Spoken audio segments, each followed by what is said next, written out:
AFR On Demand is brought to you by Breck Golf. Try Beaver Creek today, just 20 minutes from downtown Baton Rouge in the Zachary area. They've got a PGA Tour driving range, a short game practice area, 30 to 40-yard practice shots. It's a great place to chip and putt and practice if you don't have time for a full round. Book your tee time today, golf.breck.org, golf.breck.org.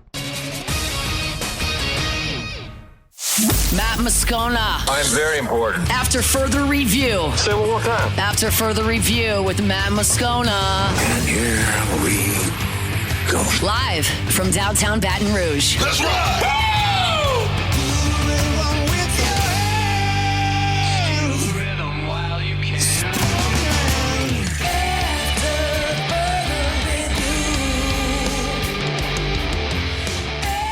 Hour 2, off we go. Welcome aboard. Glad you're with us.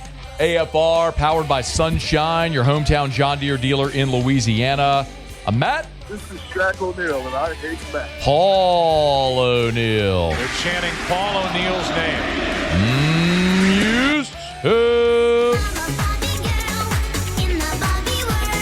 And Mr. Toby Tom Blake.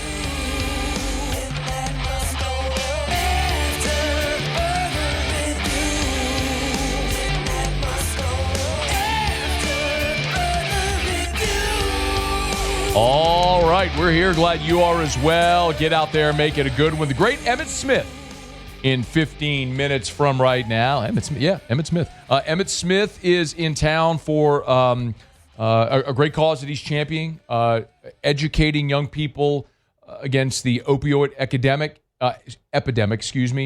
And we're happy to be able to talk football with him for a couple of minutes and shed a little light on something that means a lot to him. So we'll do that. And Sean Salisbury in 1 hour from right now. So we are glad to have you hanging out with us here. We did the Saints PFF grades last hour. And one thing that we'll normally do on Mondays, but just the way yesterday fell, we had Gordon in studio with us. We missed the LSU PFF grades from the Florida game. So I want to do that here and take a quick minute. A caveat I always give when we talk PFF, it's a metric, not the metric. It's something to consider. It should not be looked at as a be-all, end-all, like the thing by which everything is measured, standard, and judged. But it's something to consider. A few things on the offensive side that I want to talk about first that just jump off the page when you look at the Florida game. Highest rated player offensively for LSU for the second time in 3 weeks is Garrett Nussmeier. And I know there's a lot of people that are displeased with the offense right now. And I get that. I do. We all, me included, we all had grand expectations for this offense. And be it Nuss's torso, protecting the offensive line, conservative play call because of how they're structuring things, just going against really good defense, whatever, it hasn't looked good. But Garrett Nussmeier was the highest graded player on Pro Football Focus in this game with a 76.9 overall grade. Followed by Caden Durham, Xavion Thomas, Braylon Moore, Paul Mabenga. Now don't lose sight of that because that's something we got to spotlight. Braylon Moore graded out at a 68.6. I'm not telling you that's incredible. But for a guy that a week prior suffered a high ankle sprain, and yes, Brian Kelly confirmed Monday it was a high ankle sprain, like we told you last week. Suffered a high ankle sprain, was limited throughout the week, taped it up, shot it up, went out there and gave it his all, and was your highest graded offensive line.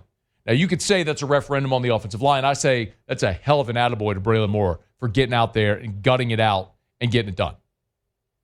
But how about Paul Mabenga? Braylon Moore's overall grade was a 68.6. Mabenga was at a 64.0. And you may look at that and go, which point? A year ago, and this is to illustrate a point that I often say about players are allowed to improve. Teams are allowed to improve over the course of a year, over the course of a season, over the course of a week, however. 1 year ago against Florida, Paul Mabenga's offensive grade was a 45. On Saturday, it was a 64. I'm not telling you 64, throw a ticker tape parade. What I'm telling you is he was a 45 a year ago. 64 on Saturday night. His pass block grade in Gainesville last year was a 33 On Saturday, his pass block grade was a 75. His run blocking grade a year ago in Gainesville, a 45. Saturday, it was a 61. Last year, he allowed 6 pressures. This year, 0. Hat tip Paul Mabenga. You're going to give criticism where it's warranted, praise when it's warranted as well. And Paul Mabenga, that's a great illustration of how people can improve. So when I get these questions from people, hey man, Brad Davis sucks. What's wrong with the offensive line? Brad Davis. There's an email this guy from David.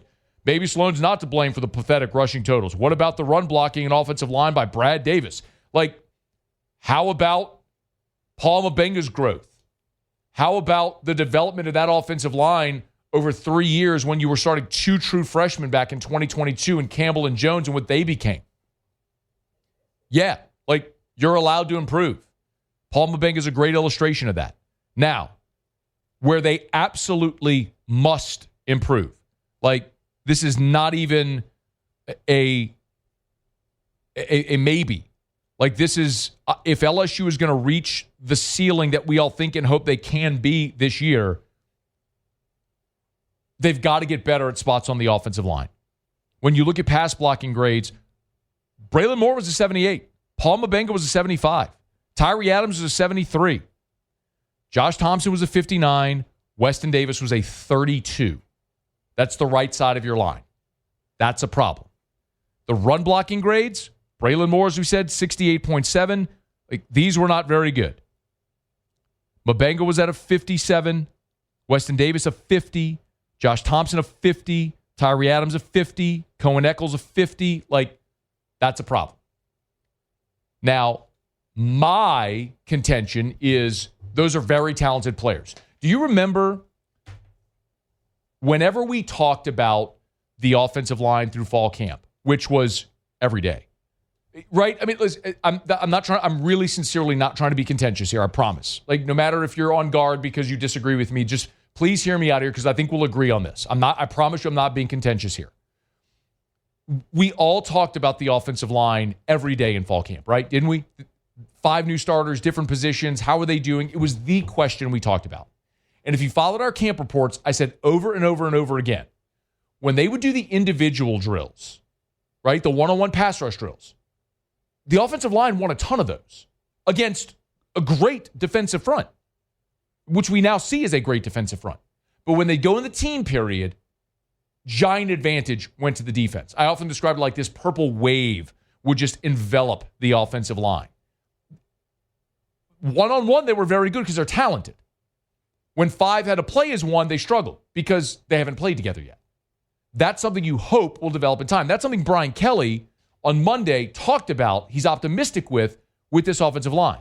We just have to continue to develop. We're playing a redshirt freshman at right tackle, and we're playing a group of guys that are playing together. Paul hasn't played a ton. Cohen hasn't played a ton. Tyree hasn't played a ton. So these are guys that are still growing and developing. And I said this after the game, I'm bullish on this group. I think they're going to be really good. As we can continue to develop, they're going to be a good group, but we got some work to do. I mean, Tyree Adams, in his career at LSU, has played 350 snaps. That's your left tackle. And by the way, of those 350 snaps in his career, 209 of them have come this year. So far through 3 games. You want to look at Weston Davis? Weston Davis, in his career at LSU, has played 232 snaps. 212 of them are this year. Do you understand the point? He's not wrong. You're playing a bunch of new guys that are inexperienced. Oh, by the way, kid, here's your first game. Why don't you run out there against Clemson in that madhouse of an environment against that defensive line with a couple of dudes that are going to go in the first round? Good luck. Do I think they are protecting that offensive line with their play call? Yeah, I do. Is that going to change this week against Southeastern? I think it will. Because it don't matter who Southeastern runs out there. They don't match up. When LSU goes to Ole Miss in a couple weeks, do I think we're going to see a more aggressive play call? Yup. Why? Because I just watched Ole Miss give up 500 yards to Arkansas. Respect to Taylor Green, really good player. LSU's got better players all over the field. So you've got talent. It's literally the thing we've been saying since before they played games. So it's not like I'm giving you hindsight 2020. I'm telling you, when we were at practice in the fall, I was giving you these reports. They got talent. The question is, can the 5 play as one? How quickly that group can assemble 5 to play as one is going to be the telltale, I believe, of this entire season for LSU. Because we know the defense is awesome. We know Nuss is capable of throwing for 4,000 yards in a season. That's not a guess. That's an objective fact. He has done that. We know they've got receivers that can play, a running back that's really good. We know all that. How quickly can that offensive line 5 play as one at their peak level? That'll determine what this team's success or failure will be this year. Flip it over to the defensive side of the ball. Deshaun Spears was your highest graded defender. He only played 9 snaps, though, so he wouldn't typically qualify for us having this conversation. But when you play 9 defensive snaps and you come away with 2 interceptions and your overall grade is a 99.9, it warrants a mention. It warrants a mention. But look at the top 4 and 5 of the top 6. Deshaun Spears, Mansour Delane, A.J. Halsey, P.J. Woodland, West Weeks, and then DJ Pickett. 5 of your top 6 are defensive backs. Remember, a week ago against Tech, 3 of the top 4 were sophomore defensive linemen. It was Bro and Relaford and McKinley. Against Florida this week, it was the defensive backfield. What that shows is incredible balance at all 3 levels of your defense. You are elite at all 3 levels, and on different days, it'll be the front. On different days, it'll be the secondary that really emerges and plays great. But major hat tip to Corey Raymond. I don't need to sit here and go dig on Twitter and find receipts. All y'all who were pointing the finger at Corey Raymond 3 years ago, y'all know who you are. And right now, you're all sitting there not saying a damn thing. You know who you are, but you know who you are, and that's cool. We ain't got to have that out.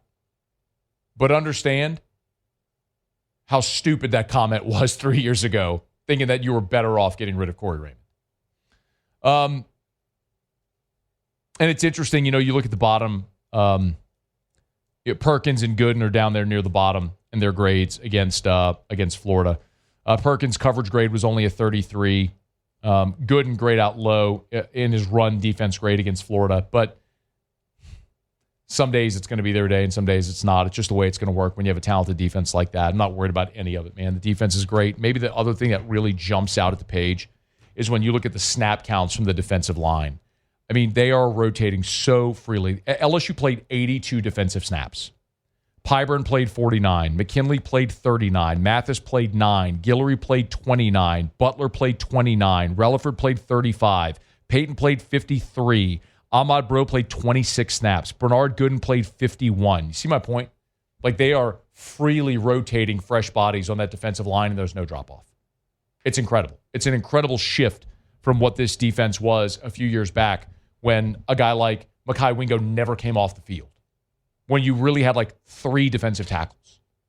Or what you were last year where you had to move Gio Paez inside, where you had to take players that were ends and move them inside just because you didn't have numbers a year ago. But, man, they are a lot of fun to watch, and I don't think they're going to get – I don't think they're all of a sudden going to be bad. I think they're only going to keep getting better. And one more thing from the PFF grades from LSU against Florida. I want to mention special teams. Now, it's easy to look at the specialists, right? It's easy to look at Damian Ramos nailing both of his field goals. It's easy to look at Aaron Burrell as a touchback machine. It's easy to look at Grant Chadwick, who had 4 punts of 50 yards or more, 4 down inside the 20, 1 out of bounds at the 2. It's easy to look at your return specialists. But what I want to focus on are the coverage units because of the names. Highest graded player in special teams was Toviano. Number 2 is DJ Pickett. Number 3 is Devon Keys, who led your team in tackles. Number 4 was P.J. Woodland, who's a starting cornerback. Number 5 is Chris Hilton. Do you see my point? When you're committed to being great in special teams and you have great depth, then starting caliber players can play special teams for you, which is going to elevate your play in the third phase of the game as well. Toviano, Pickett, Keys, Woodland, Hilton, these guys are playing special teams for you. Yeah, you're going to be better on special teams when your best players are playing special teams. And when you have great depth, like we just talked about with the defensive line, you can do that. A lot of fun watching this team, man. Really, really good grades coming out after LSU beat Florida 20-10. All right, it's after further review. Let me knock out a quick break. Emmitt Smith, NFL's all-time leading rusher. Had a chance to visit with him a bit ago. You'll hear that conversation next on AFR. AFR.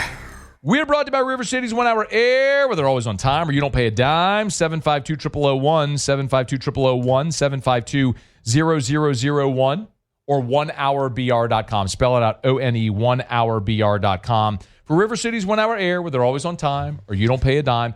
A couple things I love that I tell you all the time about River City's 1 Hour Air. Number one, what I just said. The scheduled time, if they're late, you don't come out of pocket 1 cent. They value your time and your money. And they also take great pride in making you comfortable. Let's be honest. Inviting a stranger into your home is not a comfortable thing. At River City's 1 Hour Air, they have expertly trained technicians that are giving continuing education, so they're always up to date with latest technology, all the different technology and practices. But also, you'll get a text, an email, and a call alerting you the technician's on the way, the name of the technician, photo of the technician, reviews of that technician. They think of everything. It's River City's 1 Hour Air. After further review, powered by Sunshine, your hometown John Deere dealer in Louisiana. She says she's got a dream, and I ask what it is. She wants a little farm and a yard full of kids. And one more. Well, when we get an opportunity to talk to a Pro Football Hall of Famer, we'll always take it. But when it happens to be the man that's the NFL's all-time leading rusher, the 1993 MVP, he's a Super Bowl winner, he's an All-Pro. He needs no introduction, but in this town on this week, nothing better than talking to a former Florida Gator. Thank God the Tigers got it done Saturday night. He is the great Emmitt Smith. Emmitt, it's a pleasure. Thanks for a couple of minutes. How are you? No, I'm good. And go ahead and enjoy this victory while you can. Well, during your, by the way, Emmitt's with us on behalf of the Ready to Rescue initiative. We're going to talk plenty more about that, doing a great event out at LSU. We'll talk plenty about that here as we move throughout our conversation. But, man, I would love a thought, though. I know you bleed orange and blue from Escambia. You're Gator through and through. But a thought on that game Saturday night in Tiger Stadium with LSU upending the Gators. Well, I learned a long time ago as a freshman in high school when I fumbled the ball 3 times in one practice that the football was the most important thing on the football field. So when you turn the ball over 4 or 5 times like we did against LSU and a team like LSU, there is no way you're supposed to win the ball game unless you get absolutely lucky. And so protecting the football is one of the things that we needed to do. Running the football is another thing that we needed to do. But stopping LSU's offense is something that we did a fairly decent job at. But when you turn the ball over enough and you get LSU offense a chance to do what they did, it's tough. Were you in Tiger Stadium Saturday night? No, I was in Dallas. You were in Dallas. I was in Dallas.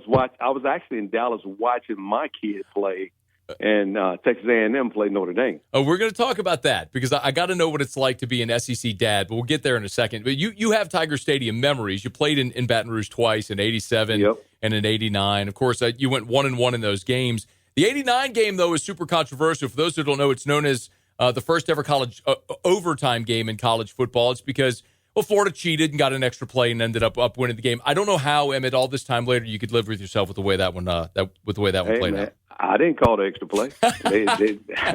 They gave us if they did give us an extra play, we ran it, and so we made it happen. For those that don't know, it was a wild play. LSU was leading, and Florida threw a ball out of bounds with 3 seconds to go. They put 1 second back on the clock, and they kicked the game-winning field goal. But do you have that minute was fourth down? it was fourth down.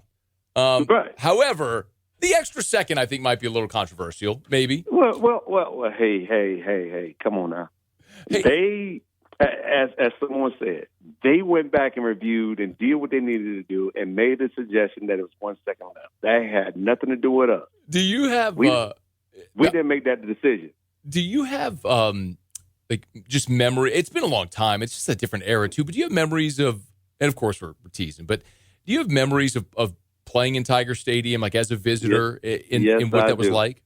Yes, I do. I remember the first time in '87 coming here, and we were coming out of our locker room, getting ready to come onto the football field, and they had the tiger in the cage right by our entranceway, right?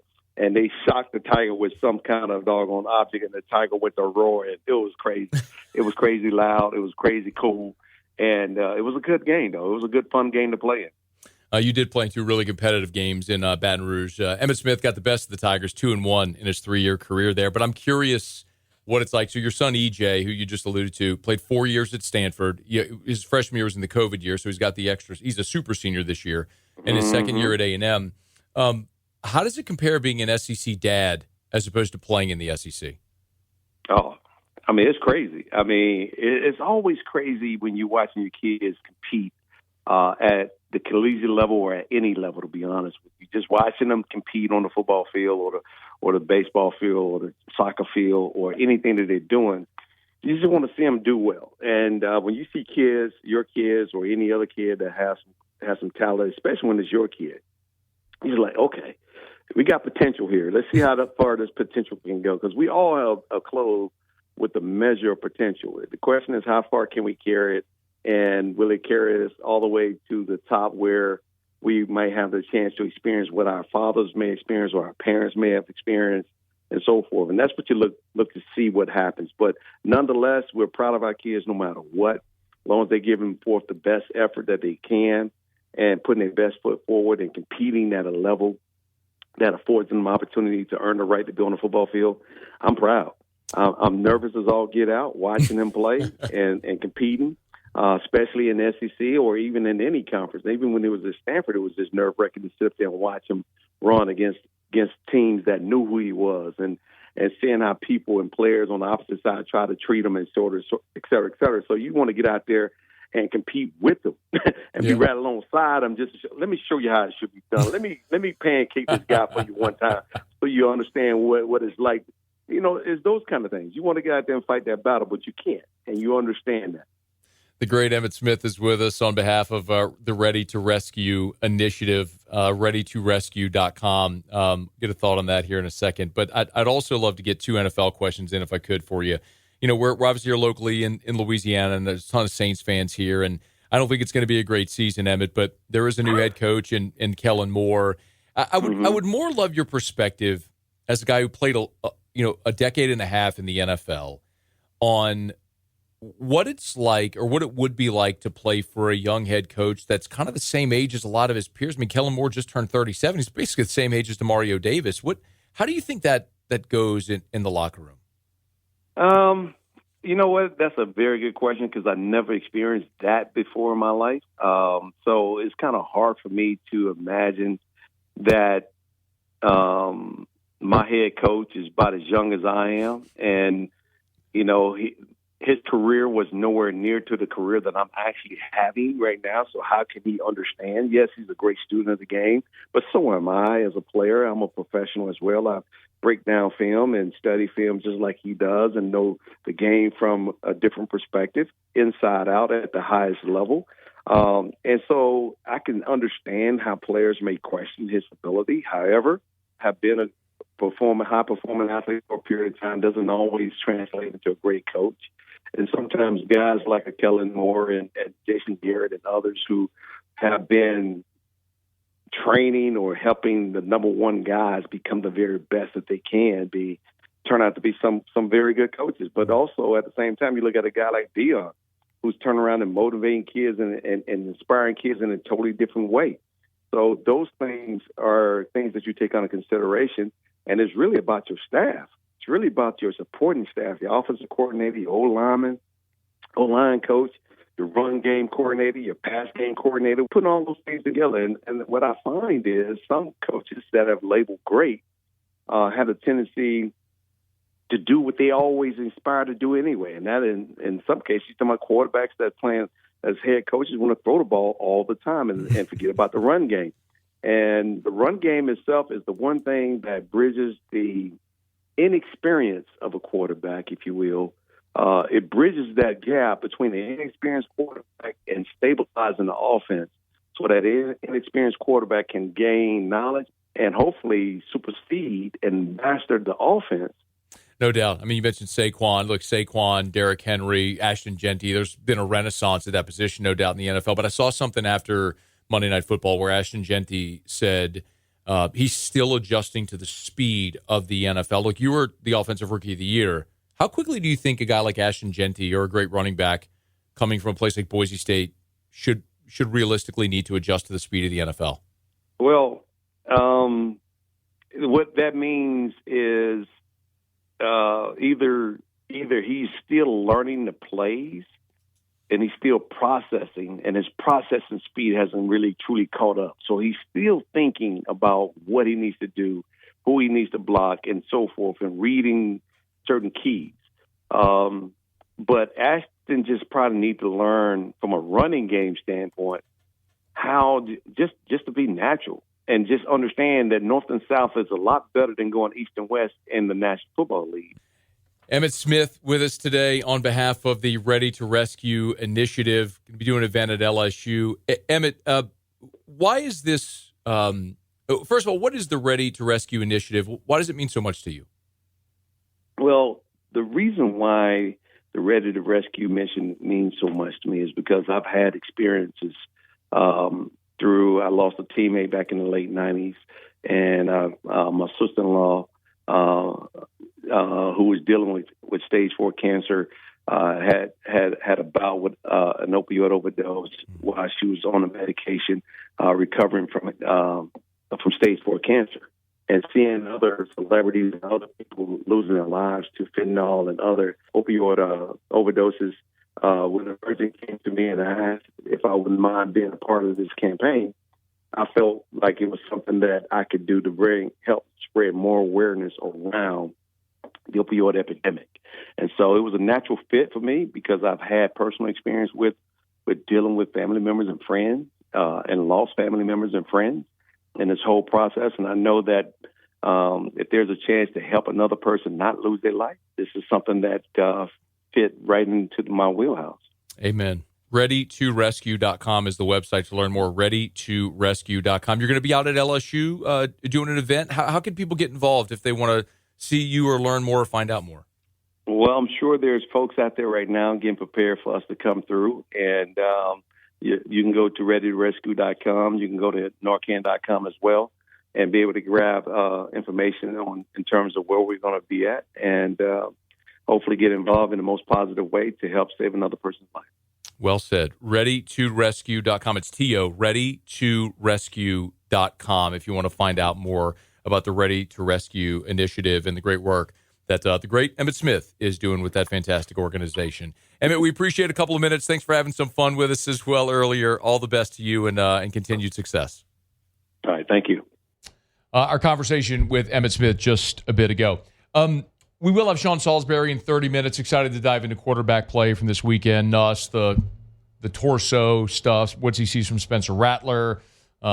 Saints going up to take on Seattle this week. A little bit of a breather for LSU. We'll dive into all that with Sean Salisbury coming up. I love telling you about Supper Club.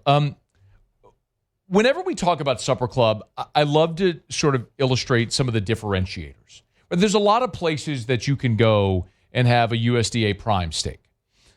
At Supper Club, you will truly have one-of-a-kind experiences. Like I've told you about the Japanese Omi beef, which there's only like 2 or 3 restaurants in the entire United States of America that sell that. Well, there's another pretty special opportunity if you love steak, if you go to Supper Club right now. See, Supper Club has on its menu Sagrera cows. And this is the cow that they get the entire cow. They butcher it there in-house at Supper Club in the kitchen, all of it.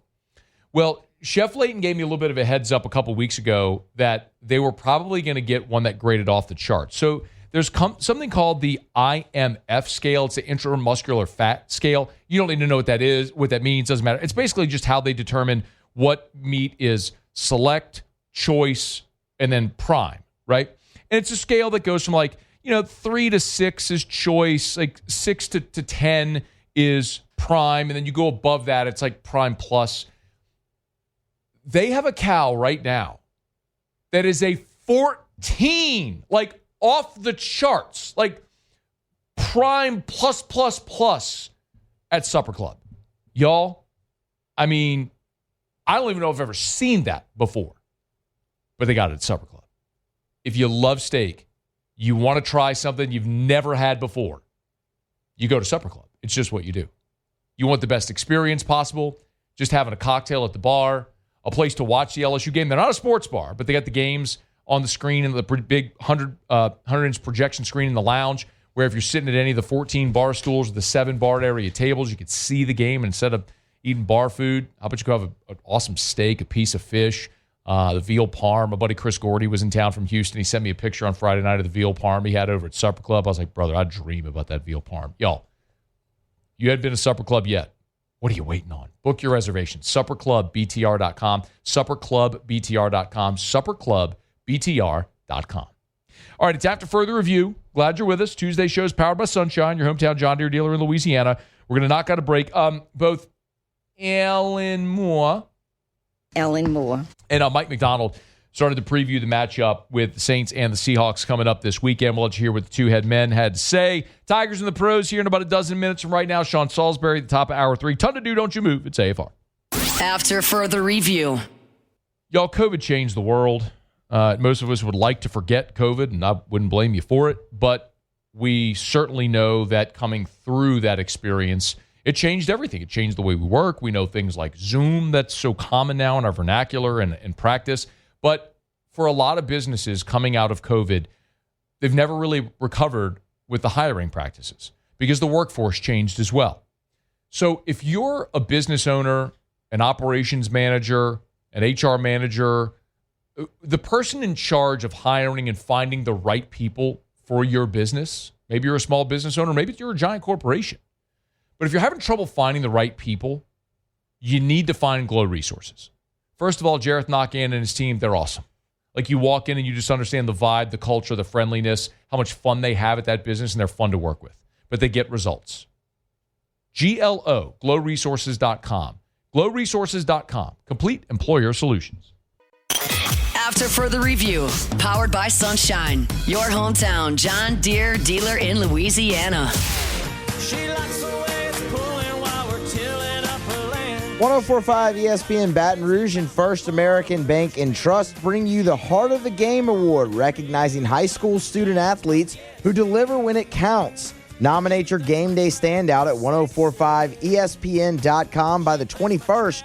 We'll choose 5 male and 5 female finalists, and then it's up to the fans to vote for the winners. Each winner gets a $250 gift card, a custom award, and the spotlight they've earned. Presented by First American Bank and Trust, a banking tradition since 1910. I was going to play some audio from Kellen Moore and Mike McDonald, but we'll get to that in a smidge. I saw this text. We're talking about the LSU offensive line, and Greg sent a text and said, I don't buy the 5 learning to play as 1 when it comes to the run game.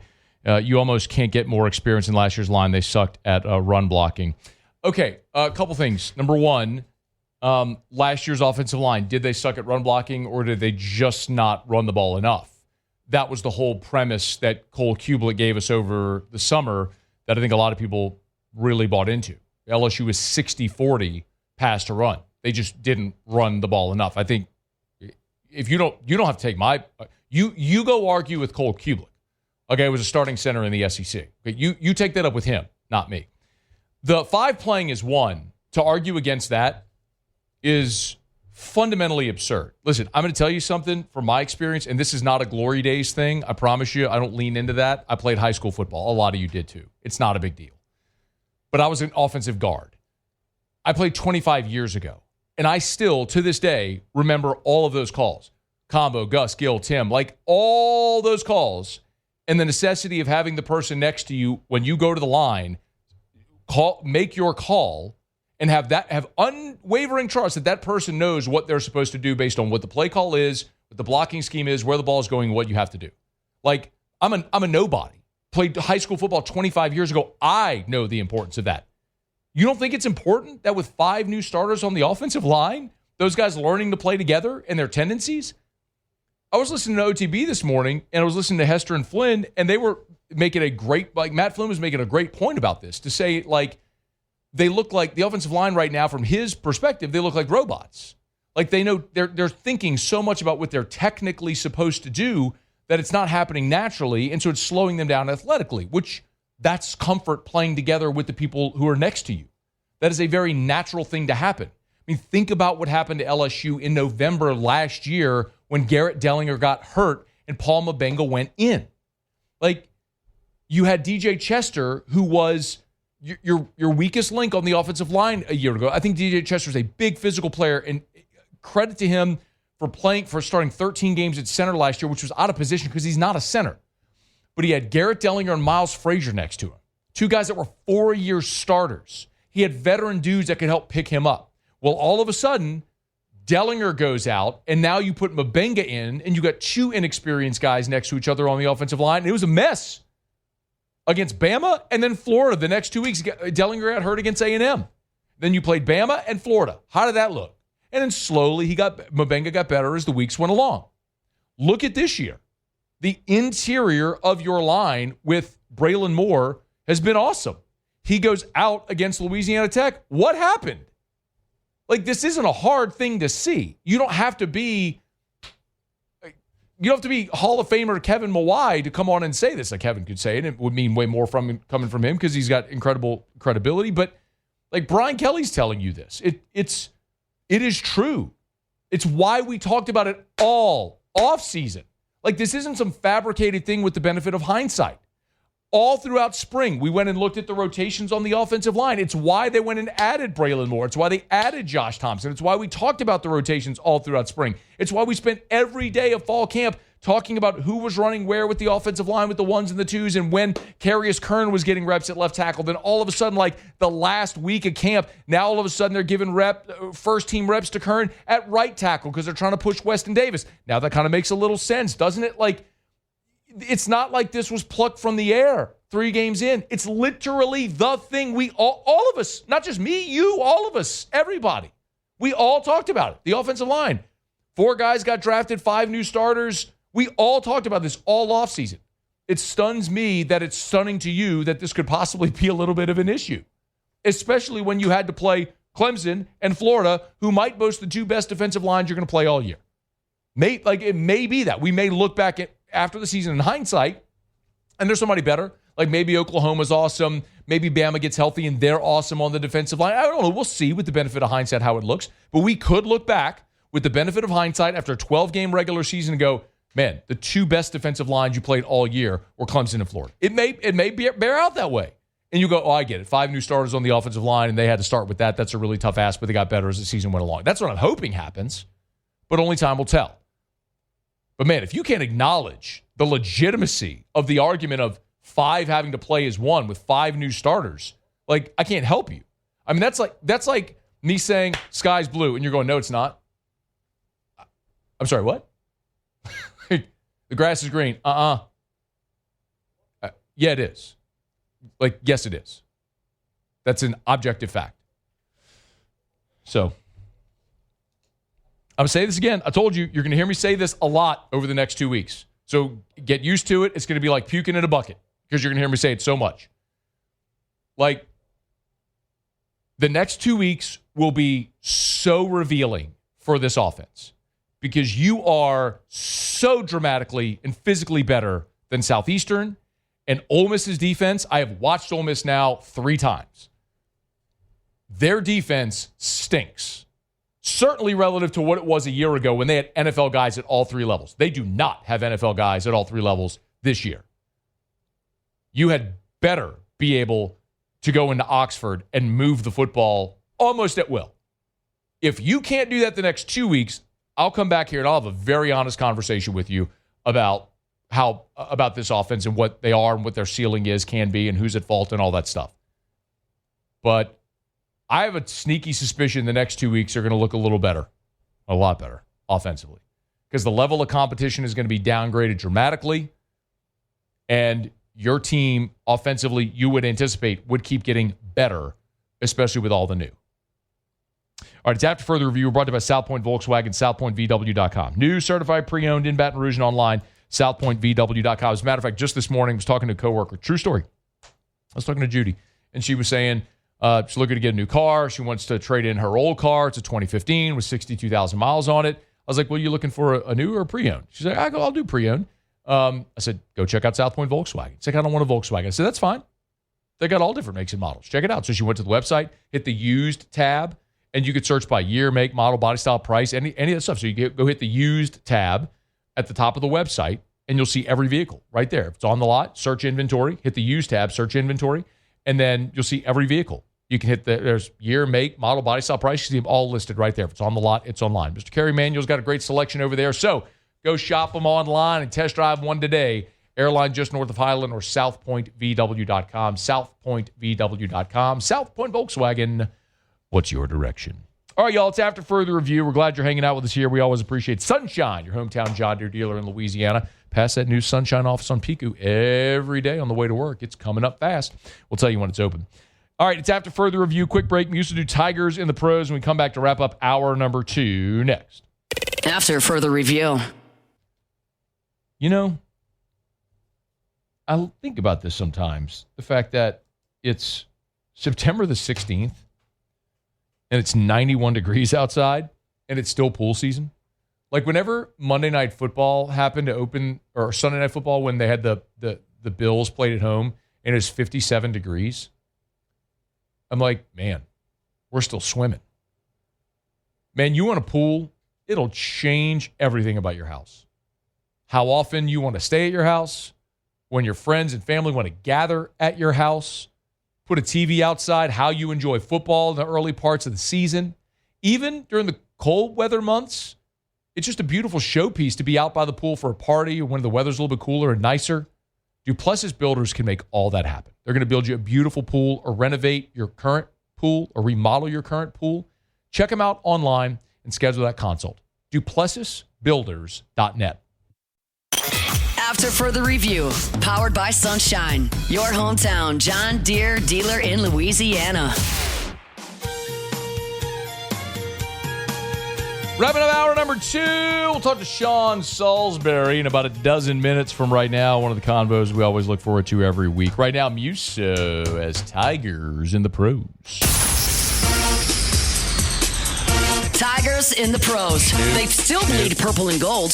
They're just really rich now. All right, obviously an expected move, but one that was made official today. The Bengals have placed Joe Burrow on injured reserve. Of course, Joey B set to have surgery for grade 3 turf toe, repair some torn ligaments in his foot. That'll keep him out for 3 months. Monday Night Football, a big night for former Tiger defenders. We'll start with Danielle Hunter of the Houston Texans. He had 5 stops. 2 of those were sacks. He also had an additional hit on the quarterback. The 2 sacks, his first of the season. And also DJ Stingley, he was shadowing Mike Evans the majority of the night. 3 stops, 2 passes defense there for Sting. DJ? Did I? Sorry, Derek. You call him DJ. Derek Stingley Jr. For the Raiders. I was like, did he change his name? No, he Is he going by didn't. DJ now? No, he didn't. He didn't. Although I guess he could, Derek Jr. I guess technically, if he wanted to. Devin White, leading tackler for the Vegas Raiders with 6 stops a night ago. And Jamal Adams as well. 3 stops, a big one down on the goal line. Cam Sanders was back on the bump for the Pittsburgh Pirates. Yeah! In 2/3 and an earned run. He did quite well. Josh Smith. There it is. 1 out of 3 with a single. That one drove in a run. And Paul Skeens, he's on the bump in about, 43 minutes or so.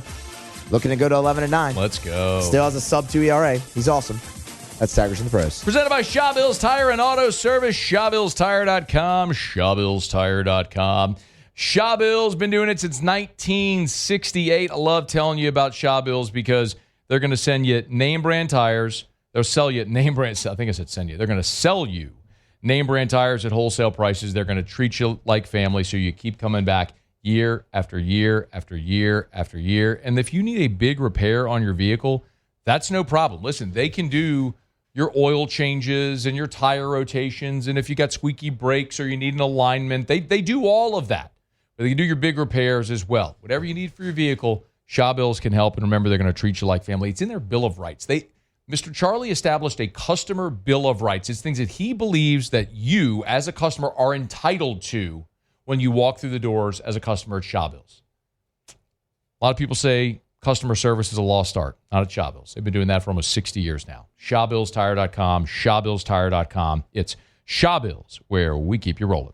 All right, y'all, it is After Further Review. Glad to have you hanging out with us here. Remember, you can always email us, tweet us, or text us, 225-396-4400, 396-4400, 396-4400. We're going to talk to Sean Salisbury coming up after the top of the hour. And I want to dive into a lot of quarterback stuff with Sean, as we always do. In particular, what he's seeing from Spencer Rattler, who objectively is not losing you the game, but is he doing enough to break through and win for you?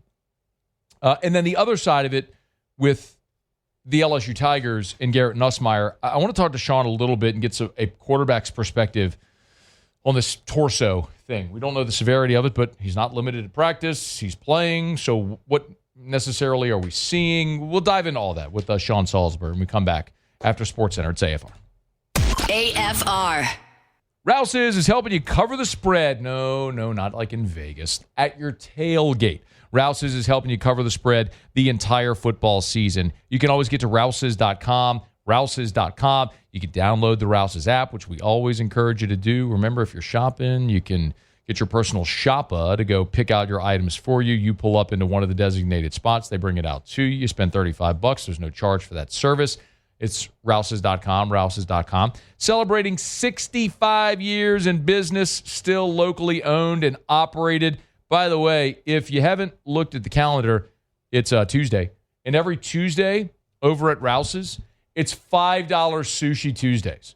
So if you crave sushi sometimes, like I do, $5 hand-rolled sushi over at any Rouse's location. That's every Tuesday. So on the way home, pull on in, grab you some sushi, maybe a bottle of wine. Rouse's, this feels like home.